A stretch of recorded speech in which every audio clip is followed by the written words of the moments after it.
चमकपुर गांव में गोपाल नाम का एक लड़का रहता था। उसकी सौतेली माँ और बाप ने उसे घर से निकाल दिया था। उसकी सौतेली माँ ने सब कुछ अपने और अपने बच्चों के नाम पे कर रखा था और गोपाल को हिस्से के नाम पे 3 गायें दे रखी थी। गोपाल पढ़ा लिखा तो बहुत था, पर नौकरी ना मिलने के कारण उसने सोच लिया था कि वो अब उन तीनों गायें की खूब देख रेख करके उनसे जो दूध मिलेगा उसे बेच के अपना कारोबार चलाएगा। अब मैं बिल्कुल अकेला हो गया हूँ। गौ माता, तुम तीनों के अलावा मेरा अब कोई भी नहीं है। बस मेरा घर चलाने के लिए तुम तीनों को मेरी मदद करनी होगी। तीनों गायें बहुत ही हट्टी कट्टी और जवान थीं और रिश्ते में भी एक दूसरे की बहनें लगती थीं। चंपा, चमेली और मैना। मैना सबसे बड़ी और समझदार गाय थी। चंपा गर्भवती थी और चमेली को अभी अभी बच्चा हुआ था। वो दूध दे रही थी, जिसके दूध को बेच के गोपाल का थोड़ा बहुत घर चल रहा था। पर गोपाल को अब चंपा और मैना पे पूरा भरोसा था कि जब उनका बच्चा हो जाएगा तो वो खूब दूध देने लगेंगी और जिससे उसका कारोबार अच्छे से सेट हो जाएगा। देखा चमेली बहन, हमारे मालिक को कितनी उम्मीदें हैं हम तीनों से। हाँ चंपा, सुना मैंने, मालिक ने हमसे कितनी सारी उम्मीदें लगा रखी हैं।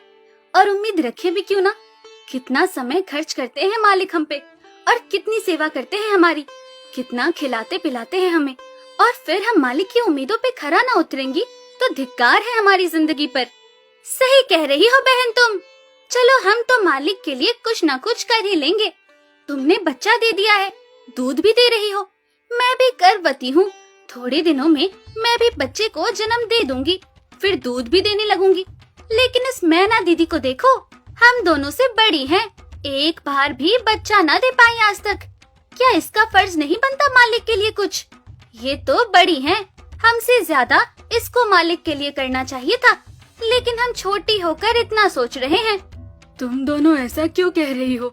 क्या गलत कह रहे हैं हम? सही तो कह रहे हैं। कितने सालों से बांझ पड़ी हो तुम। ऐसा कैसे कह सकती हो तुम? बच्चा देना ना देना मेरे हाथ में थोड़े ना है। मैं भी तो माँ बनना चाहती हूँ ना। मैं भी चाहती हूँ कि दूध दूँ और मालिक को मेरे दूध से कुछ फायदा हो। अरे तुम क्या बच्चा दोगी जो इतने सालों से नहीं दे पाई? तुम ये ख्वाब लेना बंद करो कि तुम बच्चा दोगी और तुम्हारे दूध से मालिक को कोई फायदा होगा।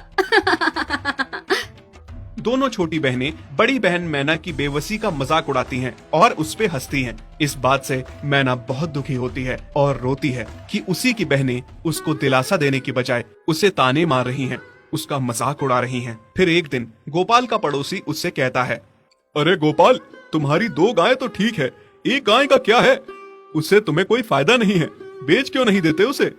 अरे नहीं नहीं भाई साहब, बेचना क्यों उसे? अभी बच्चा नहीं दे रही तो क्या पता कल वो बच्चा दे दे। कोई भी काम जल्दबाजी में नहीं करना चाहिए। अरे नहीं गोपाल, मेरे कहने का ये मतलब था कि तुम्हें अपना कारोबार जल्द खड़ा करने की जरूरत है, क्योंकि तुम्हारे घर वालों ने तुम्हारे साथ जो कुछ भी किया वो बहुत गलत था। अब तुम्हें जो भी करना है अकेले ही करना है।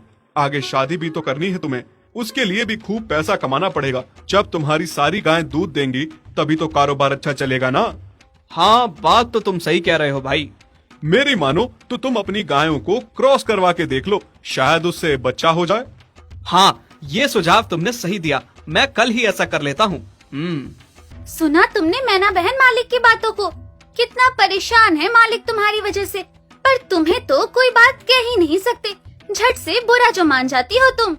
मैना ये सब सुन के बहुत दुखी होती है, पर करती भी क्या, उसके हाथ में कुछ नहीं था।